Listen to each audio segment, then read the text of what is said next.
I've been seeing a lot of houses for sale, way more than I am used to. So I've been getting this idea like, oh, brother, here we go again. There's going to be a market crash. And as I thought and ruminated about it, I mostly on vibes. I had this impression, this idea that, like, you know what? I don't think there will be a market crash.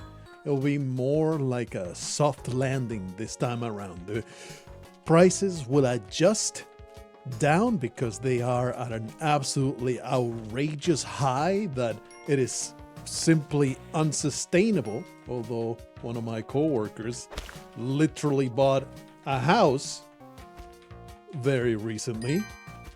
I can imagine that he's going up to his eyebrows in debt in perpetuity. So I was like, let's not operate just on vibes. Let's make a tiny bit of research. And oh, brother, you will own nothing, and happiness is optional. I really thought, because on vibes, I thought that there will be no crash because of the following reasoning. The owners are all either boomers or corporations. And the boomers, they will leave their houses, their properties to their heirs, or they will just let their property foreclose if they absolutely loathe their heirs or they had no progeny. As we have seen with relationships between Gen Xers, millennials, and boomers, there is sometimes quite a bit of bad blood, so I wouldn't say that it's an isolated case when the boomer parents absolutely despise their own children and vice versa. But probably it's not going to be the majority case. Probably the majority case will be heirs getting their parents' home, which means that the home never really goes into the market. The boomers dying off and their houses becoming part of the housing market will affect it and affect the prices somewhat, but certainly not enough to create a crash. Supply cannot increase that much. Let me eliminate this threat.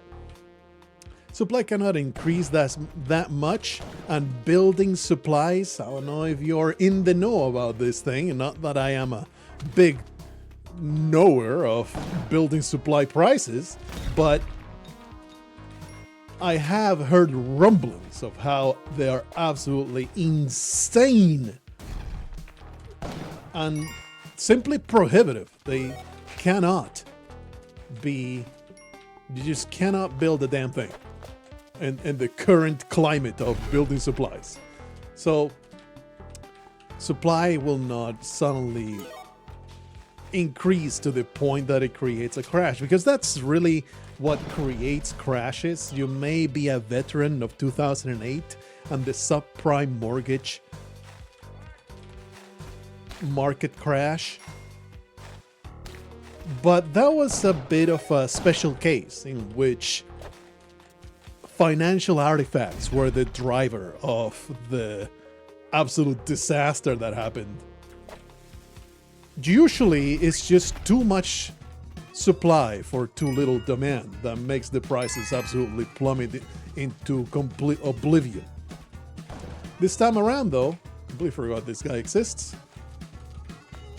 Let's pay him the respect he does not deserve, but he commands. Let's take it easy here.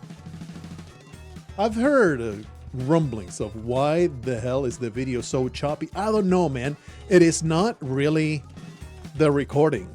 I see the frame rate drops while I play. So it's just Spelunky HD being a total weirdo. Just not working properly. That's what I thought, that this man had come all the way over here, like the piece of scum that he is. So we can just ignore him completely, I think. Do I want to keep my pickaxe? Yes, I do. We're going to make some money over here. And then next, he won't turn around and kill me, right? Anyway, I lost my train of thought. So the boomers becoming corpses and then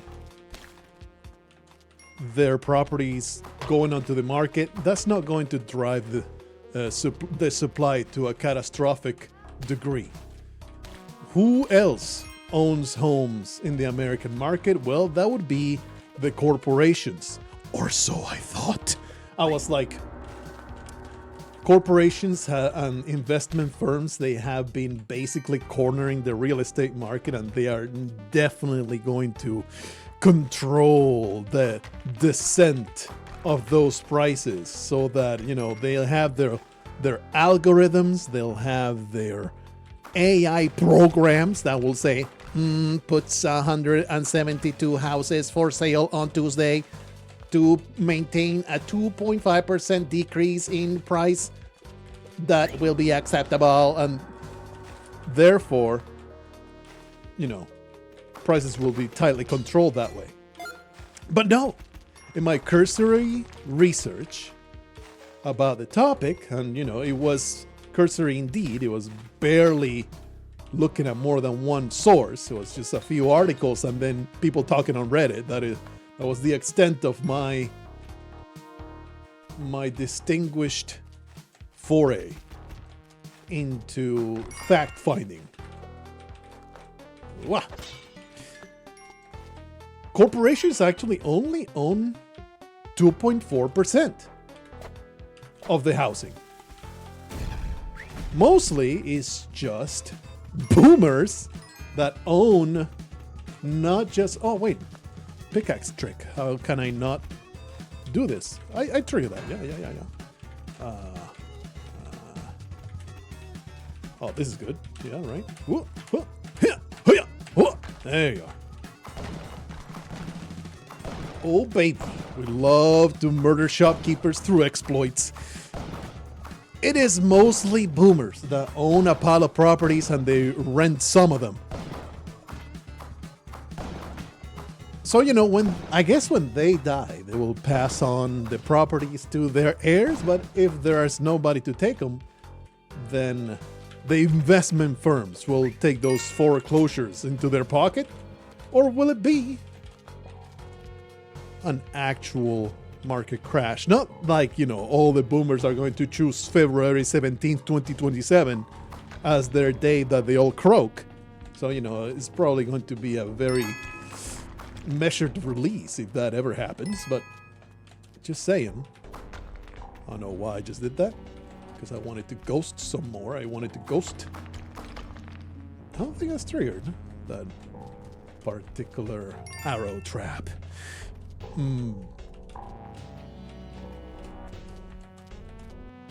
But in the research, I also found, I guess then I am incorrect. The investment firms are not going to have that hard of a hand on how this inventory is spread to the rest of humanity. But in that bit of finding out, I also saw many predictions of saying, you know, it really will be a soft landing in the sense that, like, supply it's just impossible for supply to increase at the rate that would cause the kind of crises that we have seen in the past. And lending practices have actually been fairly reasonable. I am sure there is some awful sham loans here and there that people get for 30 cents down and the promise to come by to deliver a sandwich every lunch hour, and they will give you $500,000 for you to buy a 3-bedroom house. But for the most part, the investment places and the lending places, not the investment places, but the lending places actually learned their lesson. They did not start bundling junk loans into big financial packages that then they basically did sports bets on. Oh crap, this is actually a dead end. There you go. Basically did sports bets on. That's not happening in the current situation, so we're not gonna have that anomaly. If you have no idea what I'm talking about, get yourself a favor and watch The Big Short.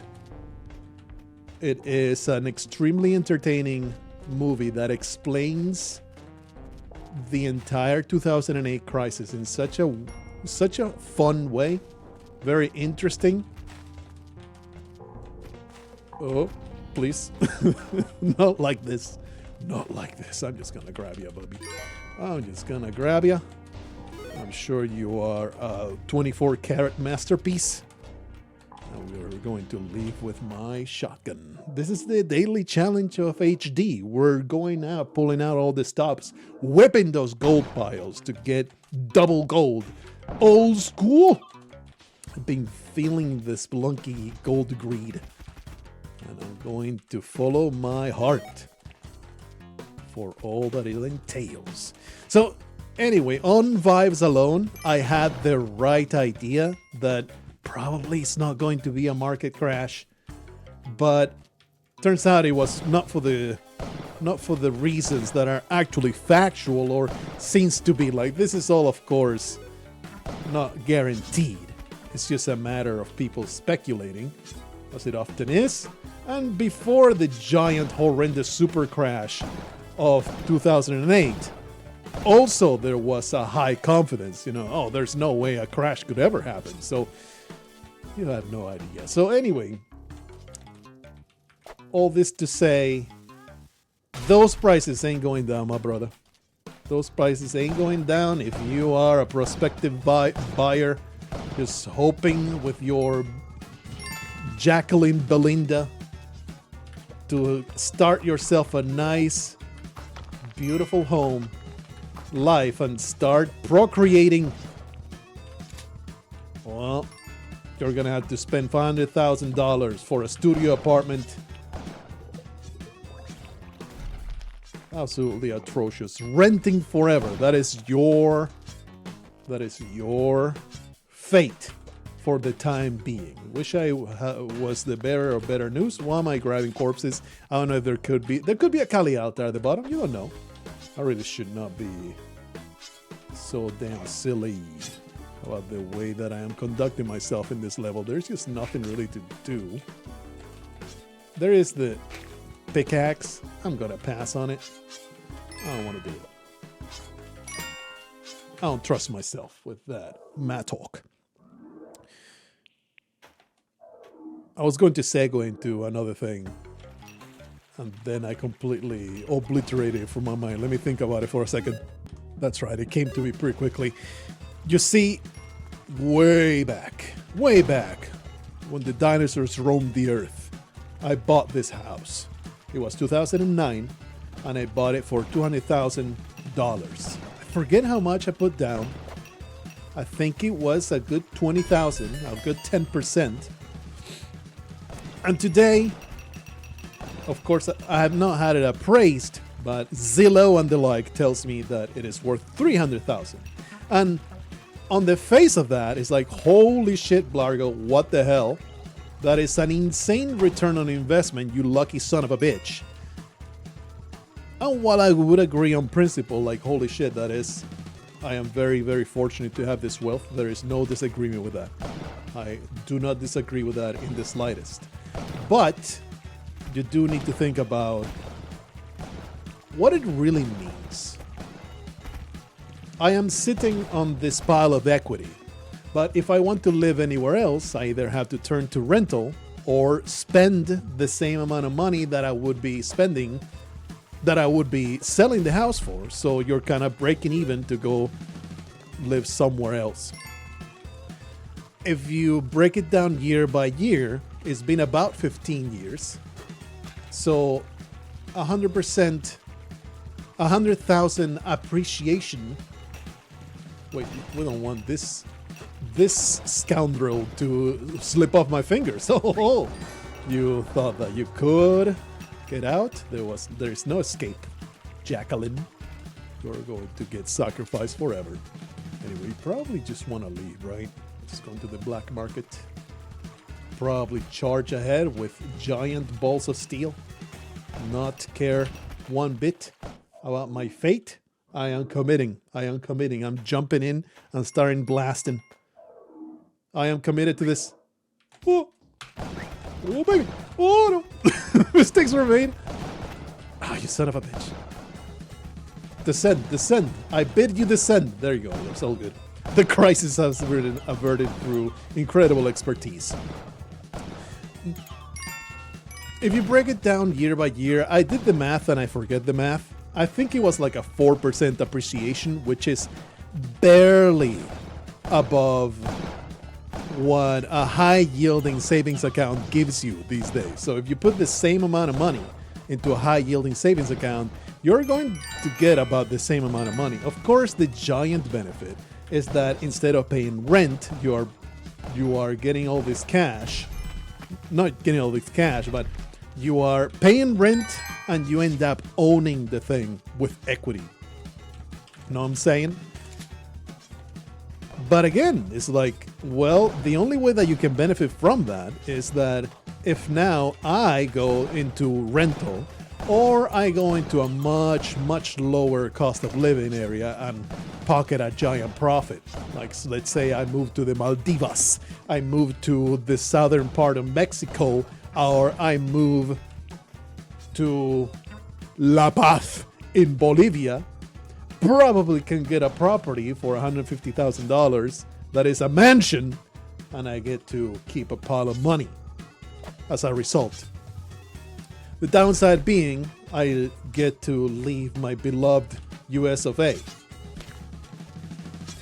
I don't know if I'm comfortable with that, okay? Love my country! America!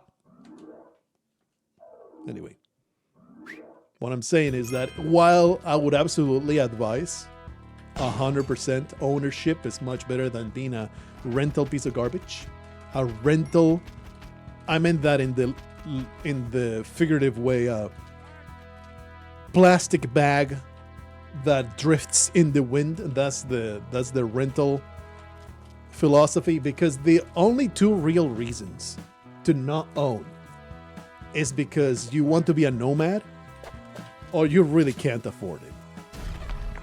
It is a doggone shame. My deepest sympathies go to those entrepreneurials or ambitious or, you know, up and coming young peoples and couples that really want to do the thing, you know, the American dream and all that good stuff. It's not exclusively American, pretty widespread, the desire to own your own space and call it a home and, you know, build your nest, build a family in it, all that good stuff, all those sweet traditional values. But they can't, because it is $400,000 for a 2-bedroom, 1-bathroom hall in the 3rd Avenue ghetto. It ain't right. It just ain't right. And there's really not much. There's not a whole lot of prospect for that getting better. That is what I was opening with. And it's another wonderful doomer black pill for you to swallow.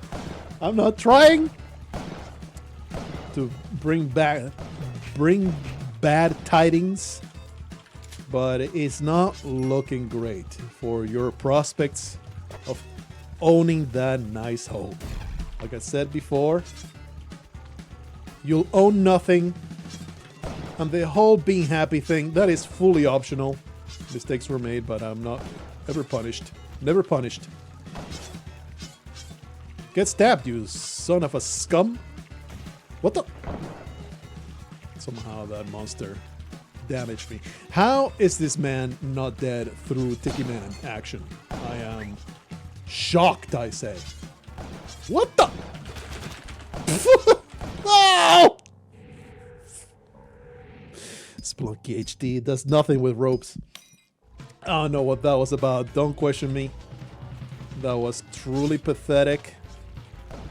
I was just... absolute magic. The way that vault goes to, that was incredible. Brother, I had 75, count them, 75 bombs, and now I'm not going to the City of Gold. What an absolute loser. Piece of garbage. Anyway. Are you still there, you piece of scum? Yes, you are. I mean, I'm just going in there and just shooting you dead, right? Can't believe it. I mean, that was such an easy kill, but just kind of choked. I choked pretty hard on that one. There is no excuses. Just choked hard on killing a shopkeeper. Jetpack? I mean, I don't need a jetpack anymore because the jetpack shall be provided by the wonderful alien over here. It's a great seed, man. This one is it's a good 2 million seed. For those people in the know, people that know what they're doing, as opposed to Uncle Bargo, who is a completely useless piece of garbage. So, you know, the nomadic lifestyle, if the nomadic lifestyle is for you, that's the reason to keep renting. As it stands right now, most people rent because they have no choice. And it's also kind of like the big city philosophy, right? You just do rent.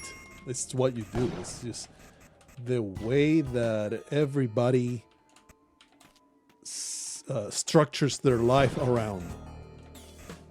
The entire big city philosophy, man. It has never been something that jives with me. I have visited big cities. I have lived in the periphery of big cities. And I just don't understand. I think it's just the makeup of your brain, whether you enjoy the big city or not. There's a lot of people that will swear by the entire big city experience. I understand the appeal of basically having every human service and imaginable at your fingertips. Everything is available. Everything, every bit of entertainment is available.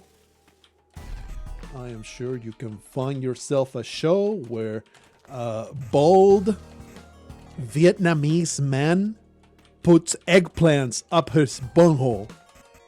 It will be just right up your alley. That particular show is going to be available for you. Over there in the corner of Dunbar and Fifth Avenue. It's one of my favorites. Brother Richard, he was converted to Christianism to Christianity back in the Vietnam War. He came over and ever since he's made a lot of money stuffing eggplants up his bung.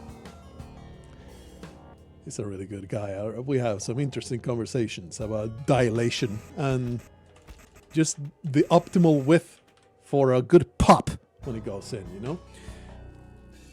In any case, I'm getting a little distracted there. But the big city appeal, it ain't for me. Probably because I am an indoor troll that will spend literal days and weeks inside a room if you let me, and I will be happy as a autistic clam. Give me some video games. Give me some internet entertainment.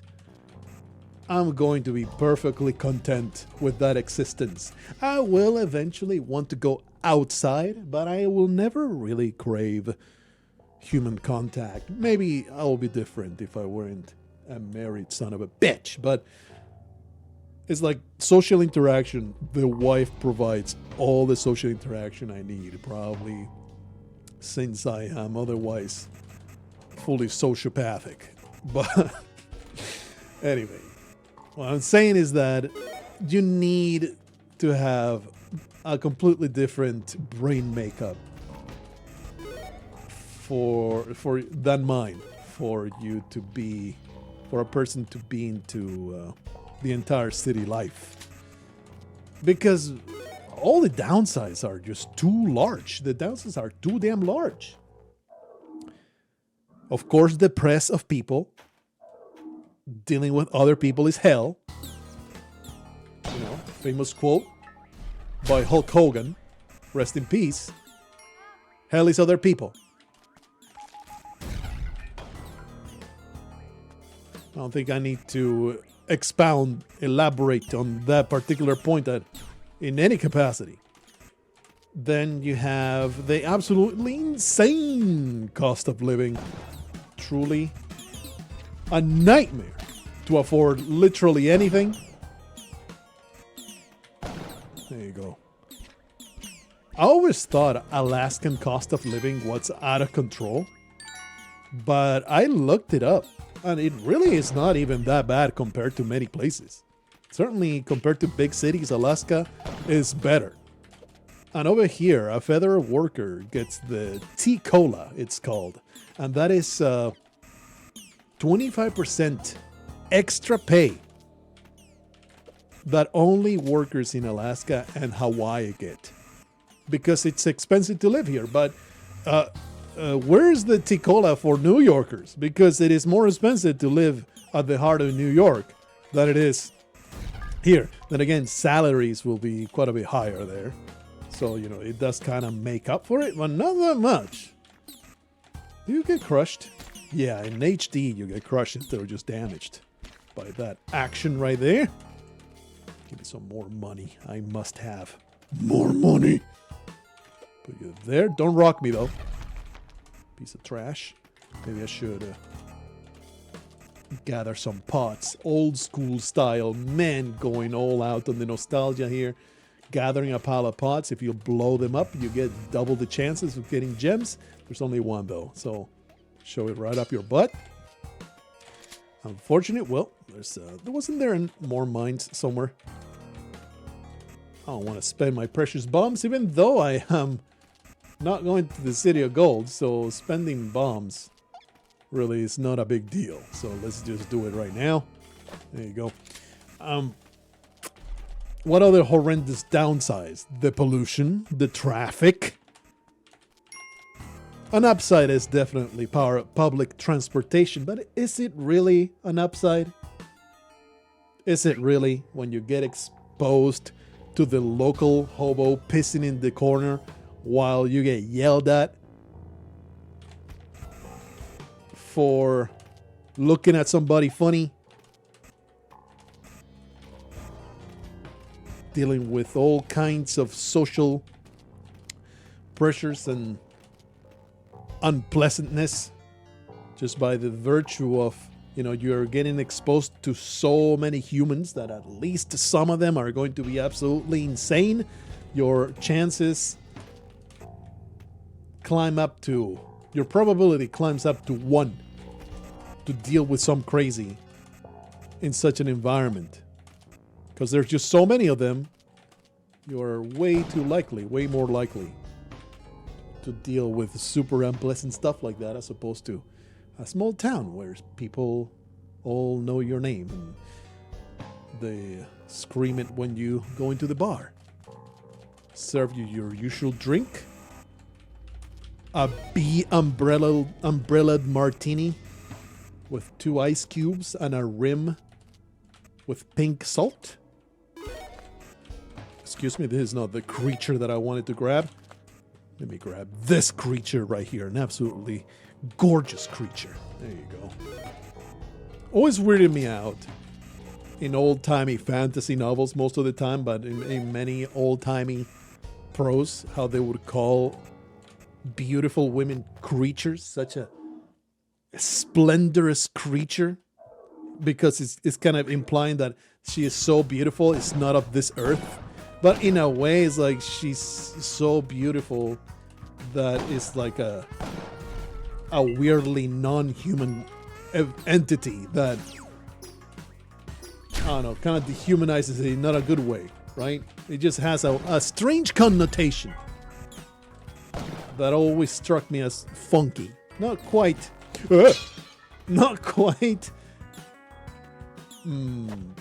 something that I'll be offended by, but something like, I wouldn't use that. Maybe it's just a malady of the times. Just anachronism Or rather, what would be the word? I'm just used to more modern speak. And modern standards of etiquette. I don't know. I think Robert Jordan used it quite a bit. I could be totally wrong about that. Is there no way through? What the hell is this level of generation, Derek? This game is 20 years old or more. You still haven't ironed out the level generation? Really? I need to blow my way through like I did through college? God damn it! Probably could have used a bomb to free up a diamond instead of being foolish like this. Whatever. Let me do one of these. Absolutely adore it. Cascading bombs, #1 feature that I miss in Spelunky 2. It is so much fun to drop them bombs onto the heads of unsuspecting shopkeepers. Very entertaining. There's a lot of stuff going on here. Kali, you shouldn't have. Oh, baby. Let me make sure that danger does not touch your pristine, beautiful limbs. For you are a gorgeous creature, and I must praise you.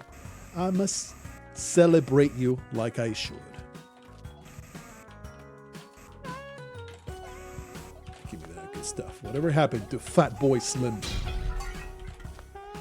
Did he just vanish into the ether? Did Fat Boy Slim have a Fat Boy heart attack? Hope not. Sensation of the 90s, brother. My brother, indeed my brother, listened to so much Fat Boy Slim. Right about now, just like right about then, the funk was on, brother. And right here, right now, the evolution of the lizard into monkeys happened many, many times as it was played ad nauseum in MTV, which my brother would watch non-stop. And it's weird because we did grow up in Spain, but we got MTV somehow, probably through the pirating of my father's crafty ways. He was and still is a lord of the pirates. Spanish culture is very different to US culture, in that regard. Here, there's this culture of, if you enjoy something, you pay for it. Over there, I know that I've said this before, I'm going to tell you again. Over there, basically the philosophy is, if you can get something for free, you would be a moron to pay for it. It's like, what are you doing? What are you paying for that? Don't you know that it's right here for free? Let me show you how to do it. It's like, there's that entire philosophy of course, you can just get it for free. What are you, some kind of idiot? Don't pay for it. The entire notion of where if you don't have people that pay for it, eventually it doesn't get made because they don't get money for it. No, that does not exist. Like, there'll be enough people, enough morons that pay for it. Don't worry about it. That's not my concern. Just get that damn thing for free, damn it. Anyway, somehow went from the housing market to this. Do you get invigoration in HD? It's just a message, right? You get absolutely no jelly or nothing. Give me that. Now this over here. Look, I am determined to make delicious lemonade out of these horrendous lemons that I have given myself. I'm going to get as much money as possible.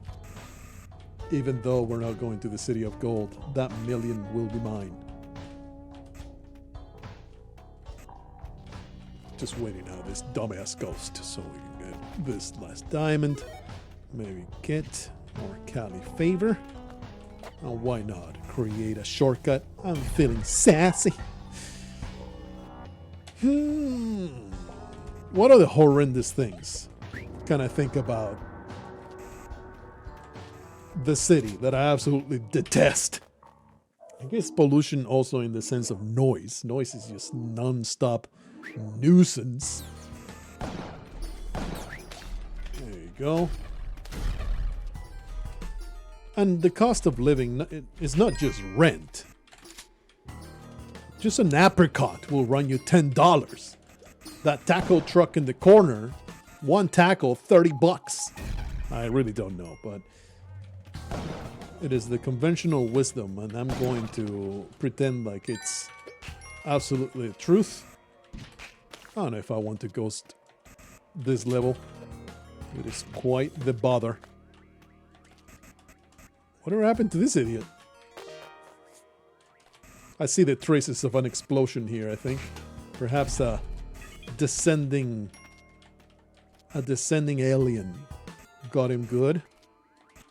Not seeing a whole lot. I mean, there is some over there. I don't know why I'm destroying those either. Just kind of dumb. Is there something up here? Nope. I guess we can just wait on the ghost. Let me know in the comments below all the things that you hate from big cities. And the thing is, you know, people often say, oh, well, if you don't like the big city, just move out of there. Pretending like, oh, moving is free. You just, you know, get on the communal bus that takes you to Cheap Town, and now you own a motel room that you stay at for free until you can get your feet under you by selling beets down the river. It's like, no, well, there goes my gem. Moving is an expensive ass prospect. Unless you're some kind of weird vagabond that owns the clothes on their back and one backpack. I would like this ruby to be ghosted, and I like the sapphires to be ghosted, and I am not willing to wait for it. And I presume neither are you, so beautiful, wonderful, seamless transition into the ghost being here. New technology has been applied. Oh, how many nuns I would kill for me to be able to have the pause recording button way back when I was doing these, instead of just sitting there waiting like a buffoon. Do I really want to wait for this to be ghosted? No. You just do this, and off we go to the next level. To my usual grave, my lofty tomb among the hyper-technology of the mothership. Get that out. Yeah. There you go. Just the entire cost of living thing. It's such a nightmare, dude. The wife and I often go back and forth. How much COVID destroyed the world. Not really COVID. You know, conspiracy theories. I am somebody. Here's my philosophy on conspiracies and world events that seem to be terribly convenient for certain purposes. I never believe that the event was engineered. Let me wait this out. I never think the event was engineered. Crises just happen because of whatever cause and effect that happened, you know, like black flag events, false flag events. For some reason, I always call it black flags. False flag events are extremely rare. Engineered crises are extremely rare. I assume they happen. The CIA has its fingers in so many pies and all that. But for the most part, you know, 9/11 was some pissed off Muslims. COVID was a science experiment gone wrong. Saying as much would get you banned in YouTube circa 2021 turned out to be the accepted truth nowadays. Kind of funny how that worked out. But anyway, like, it was just people playing with horrible agents and getting it wrong somehow. and it's escaping and it's just becoming a mess.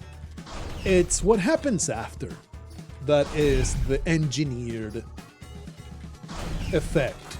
The massive, unprecedented, soul-crushing transfer of wealth.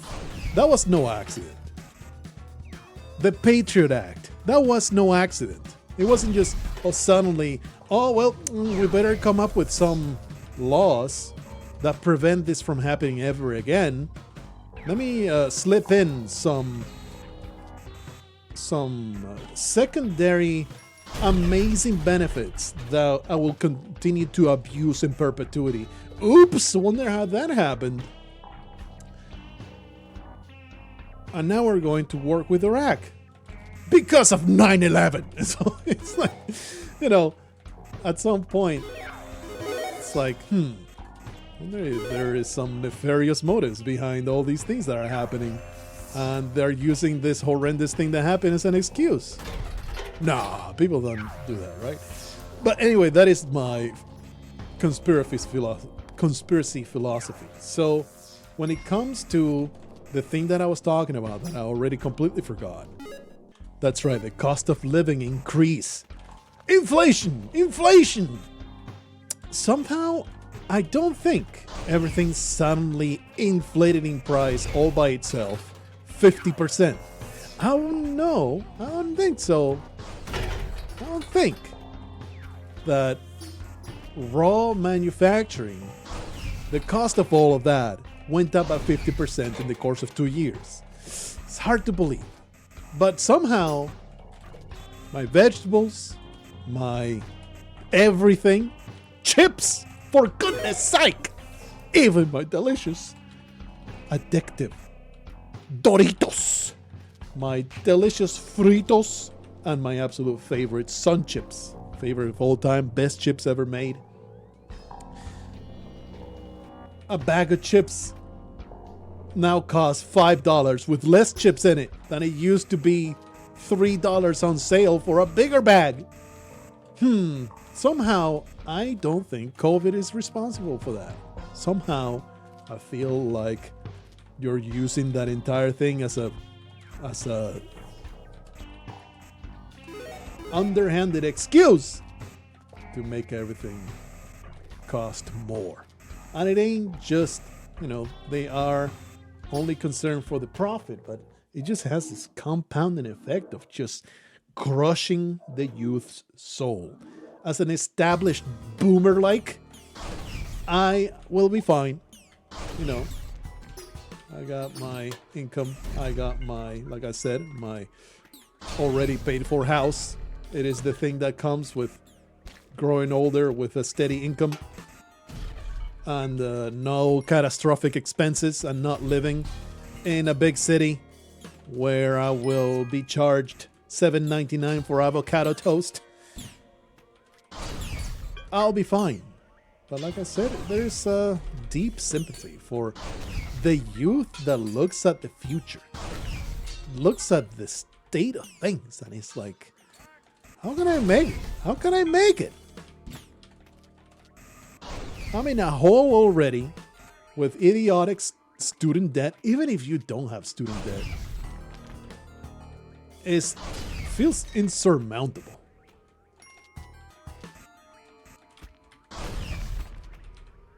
I would like you... Whoops. It would be nice if you are a young'un and you give me some cause to hope. Because between all that and all of the horror stories that I hear about the dating market, how finding a partner these days is just basically playing roulette on your phone. And it's just a nightmare. If you're out there sincerely putting yourself out there trying to connect with someone and it's just a pile of fuckboys slash sluts who are just trying to get a free meal, or these fuckboys that just want to get into your panties and ghost the shit out of you. My advice for all that, by the way, I know that it may be trite and it may be just very ineffective because it's boomer advice, but certainly it is if you're really struggling and you have tried dating apps and they just don't work. You can find absolutely nobody that's just real. Get yourself a hobby. Get yourself a hobby that you have to go somewhere for, or even just, go into some kind of online space to engage with this hobby. There are bound, unless you pick Warhammer, there are bound to be females in this space. And that, depending on the environment, there will be the unicorns, and every nerd will try to pursue them, and you get into the situation when, she is surrounded by nerdy ass simps and that kind of thing. But ideally, I would say the best example of the last decade was World of Warcraft. So many people met in World of Warcraft and became husband and wife because, as a gamer boy, my dream was always a gamer girl. I want somebody I can play video games with. That is what I mostly pursued. So when she was super into that, it was basically the winning ticket. Turned out to be an absolute dull, super nice, great cook. On top of all that, great bonuses. Who loves to stuff my face with the homemade cookies and brownies and what have yous. But anyway, what I'm trying to get at is that connect over a hobby. Find yourself some common interest, and most of that work of trying to connect will be done for you. It's not that simple. I know it's not that simple, but I think that approach is so much better than putting your profile on the internet and just hoping that you'll win the lottery somehow. Maybe this time will be somebody that is not in it to get some poon or some free meal or both. No, you have a common love for something, so you bond over that, and that way you can start testing your personalities against each other, and if you're compatible, well, you take things to the next level. Certainly beats the entire texting game and waiting the exact amount of seconds to respond, making sure your follow-up text is timed just right and worded just, all that idiotic modern trappings of online dating. That feels like an experiment that is a complete failure. Like, humans do not connect this way, not in a real way. It's great for a fast fuck, but if you want any kind of any kind of real connection, forget about it. Just forget about it. I'm walking here. Okay, what's going on here? I guess I'll just continue blowing things up. But it's just depressing. Between all that, and then there's also the horrible threat of corporate AI. The more I used to be fairly positive on AI when it first came out. The more I experience of it, the more anti-clanker I become. J. Gregory Guevara Jr. may have swayed my opinion on the clankers. How we need to become fully pro-human. I'm only half joking. This is another topic that I want to dedicate a whole other episode to, though, so let's drop it. But let's just say that it really is pretty depressing. Like I have said before, it's like, let me put this here, and then I shoot. Get wrecked, son. Absolutely incredible chain action. Get destroyed, piece of garbage. Anyway, got a little too excited there. I apologize for my sudden burst of enthusiasm. Let me get back to the deadpan. What's I in the middle of saying? That is, it's like, I know I've also mentioned this one before, how it used to be, technology used to be so exciting, man. Growing up in the 90s and the 2000s, coming up in all that environment, technology was the bomb. You could not wait to see what was coming next. Today, I dread the newest announcement. And that, I don't think at all that's a boomer take. In the sense of, technology, I'm afraid. No, man, legitimately. Everything sucks. Everything that comes out sucks. There's no innovation. It's just iterating on the next awful thing. iPhone 17 now more shitty than iPhone 16. Enjoy, you little pay piggies. Over there. I blame entirely the advent of the phone and how a fully normalized and stagnated computer design. Used to be phones were wonderful, diverse things. Every phone was different. Today, what does your black rectangle do? Oh, the exact same thing as the other 70,000 black rectangles sold in the last 5 seconds. What a surprise. Crush traps in HD are the work of the devil. There is no chill with crush traps in HD. They are instantaneous and mega deadly. Damn. That is traumatic just now. To be accosted by that crush trap. Absolutely atrocious, brother. Oh yeah, that's right. It goes to all this junk. Freaking Anubis, you exist. You are here? Harassing me? I have no patience for the likes of you. All that destroyed. Let me get this blast right in your ass. Oh no, brother. Are you in agreement with this? When you look at new technology, are you excited? Or is it just a real bummer? It's like, what new awful way is the corporation going to concoct to make my life more miserable and more soulless? What new way will this corporation try to erase the existence of my soul and reduce me to a pile of numbers that spends numbers to get more numbers?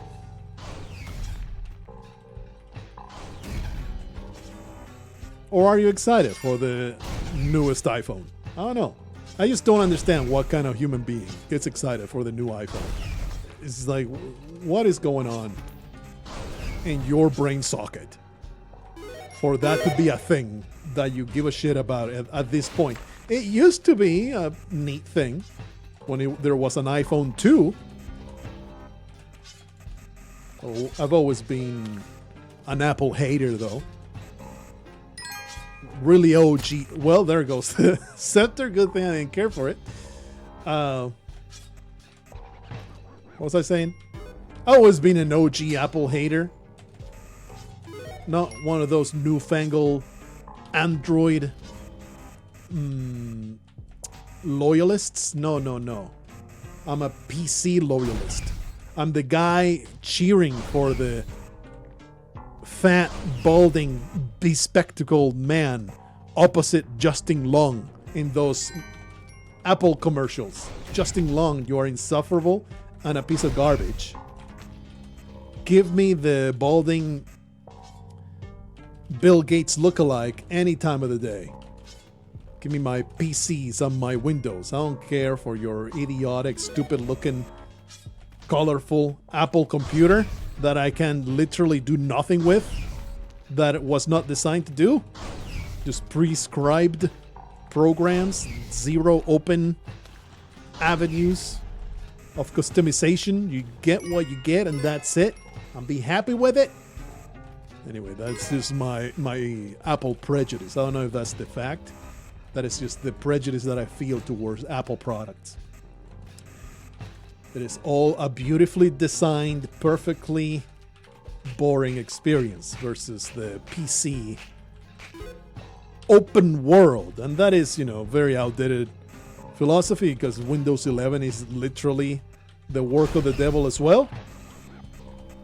It used to be Windows 7 is where it was at. Windows 7 was the absolute balls. It was amazing. You could do anything you wanted with it. It was pinnacle. It was peak computer operating system. These days, the only reason I haven't done Linux is because I'm lazy, but Windows got me down pretty hard.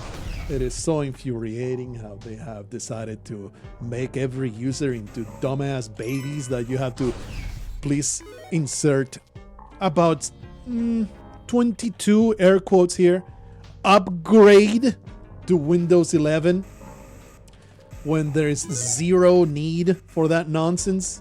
I think we're done with the ghosting here. Loving me some classic ghosting, by the way. I've missed this quite a bit. We're almost at the 1,000,000 mark. We're gonna make it, baby. There's an emerald there. Don't think that I didn't notice it. Ha! Eagle-eyed Blargo strikes again. Let's get over here. Give me that money. Hell yeah, brother. I really should put in the effort to move to Linux and be a PewDiePie alum. Be one of those fellas that were so impressed with PewDiePie's engineering that they converted their entire lives to Linux. Really should get that done. Ooh, this is a very nice source. Man, this seed is just out of this world for money making. An insane pile of money? Let me just use a bomb to eliminate this nonsense. An insane pile of money available. So many bombs to destroy the city of gold. This is easily a casual $3 million seed. Without doing any kind of weird duplication tricks. Just a good old standard $2.5, $2.6 million seed without even trying. Pow! Holy crap, man. No chill. No chill at all. They're so fast, too. They're faster than Spelunky 2. Wish that Derek hadn't toned down so many things in Spelunky 2. This is raw experience. Ow. This is the raw evil experience. What happened here, buddy? You were bamboozled by the snake. Get destroyed, idiot. Sucks to be you, dumbass. Oh yeah, look at all that good stuff. Let me just destroy the crush trap. There you go. Look at all those rubies. Pleases me greatly. The good old times, man. This is just nostalgia bait. Absolutely gorgeous. What other horrible doomer nonsense is there for the youth to be fully intimidated and bummed about? Like I said, AI and just jobs in general. Like, what do you even do as a young man or lady trying to decide, what to do with my student life when they reach the high school graduation? And they're like, do I go into a degree? Do I go into some kind of trade? Which of these jobs will not be taken over by automation? Which of these jobs will not be fully obsolete by the time I get out of my education? I think you are fairly safe with a trade. But even that, like, there's a lot of talk about, how the trades are making a roaring comeback and you should really go into studying a trade and all that stuff. And I don't disagree, but there is a reason why not a ton of people prefer the trade route. Working a trade is hard. It's one of the hardest jobs you can pick. It is nothing like a 9-to-5 at an office. Roofing, plumbing, carpentry, world building of any capacity. That's gonna run you ragged. It is brutal. Not all the time. sometimes you'll get easy jobs, you'll get easy days, you'll get a lot of fun interactions with your coworkers. It's not all bad. But man, it takes a certain metal. It takes a certain metal. I don't think I have that kind of metal. You imagine plumbers, and it's like, psh, how can it be? What's the worst? You just get your ankles wet sometimes when the pipe bursts. Oh no, what a horrible deal. No, my man. You are going into dark trenches. I mean, obviously it depends on the job, right? But you're going into some gnarly situations, trying to reach those hard to reach. I guess I'll grab you. Really should ghost that, but whatever. Trying to reach things, you'll often be in really awkward positions. You better not have a bad back, or it's just game over for you. You have to bend over in this awkward angle to get at the damn main line. You know what I'm saying? Huh. That shouldn't stay like that, should it? It should have been blown off. That's funky. Anyway. That's just plumbing, but be a roofer? Be any kind of construction worker? I think carpentry is probably pretty decent where you're building things, but if you're a carpenter, you're still in the field, adjusting cabinets. But most of the time, unless you are building roofs and stuff like that, carpentry is not going to get you terribly exposed, right? It's mostly indoors work. Don't have a ton of in-depth knowledge about the carpentry situation right now, but there's so many trades that are going to be a tough deal. So it's not like a catch-all solution to every single worker wannabe out there. There's people just not going to be cut out for it and will be enormously miserable as a worker. It's like, how do you find a job that doesn't destroy your soul, and also you don't live in permanent fear that the machine will take it over? It ain't trivial. That's another reason why I would not want to be 20-year-old right now, 18 years old, 15 years old.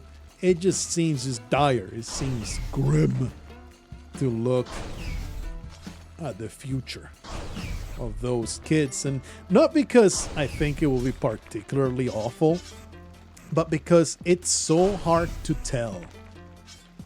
Like, how the hell do you make a freaking decision? I don't know, man.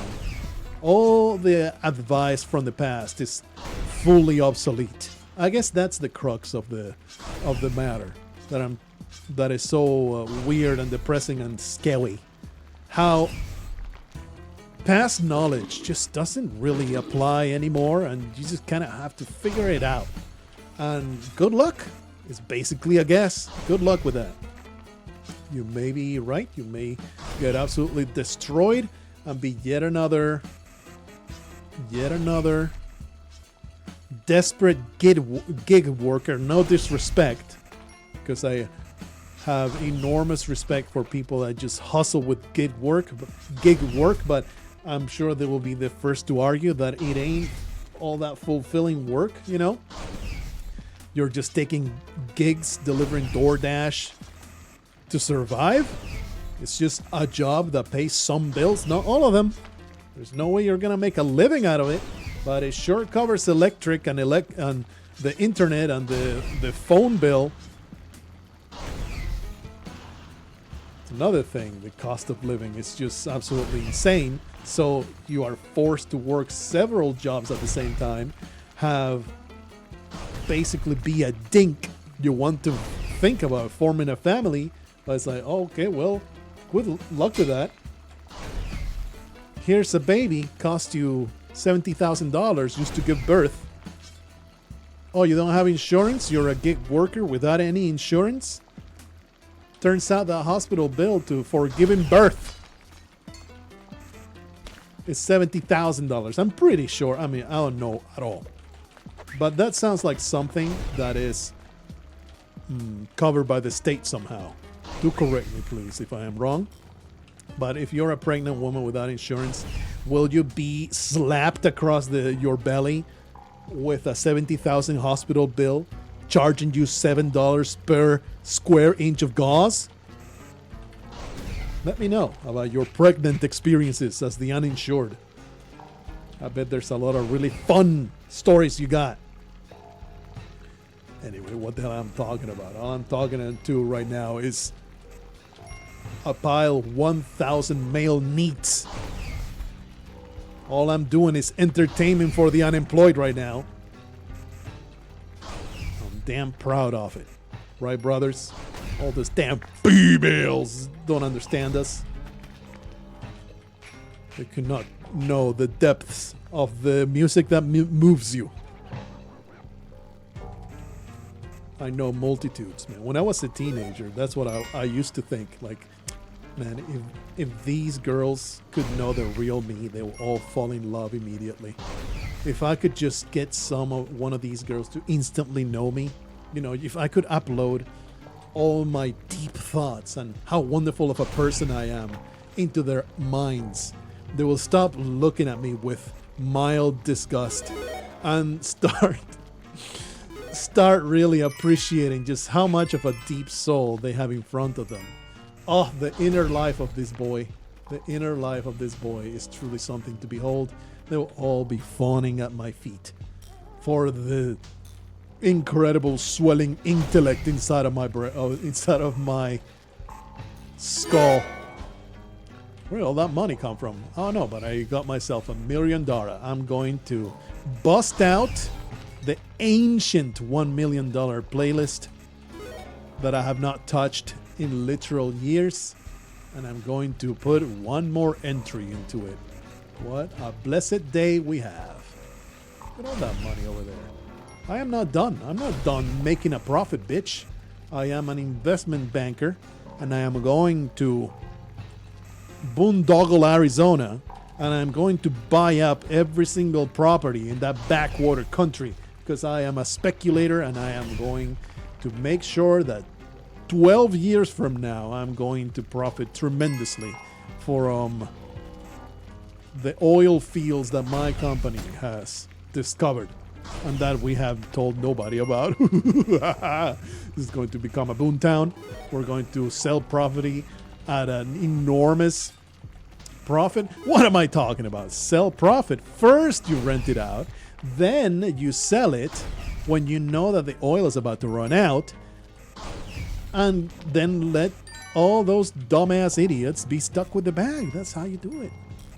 That's how it's done. I think I left behind a diamond, but who the hell cares? Got ourselves $1 million going into Olmec's lair. Pretty great stuff. Olmec, old acquaintance of mine, pretty sure I could do this with my eyes closed. He's identical to Spelunky 2 Olmec, right? There is no horrible surprise awaiting me. I mean, I have 71 bombs. Somehow I ended up 71 bombs. I feel shafted by that idiotic garbage shopkeeper. Why am I even grabbing these? So dang silly. It's so dumb silly to be grabbing the crates. But I'm gonna do it anyway, because I'm a crate whore.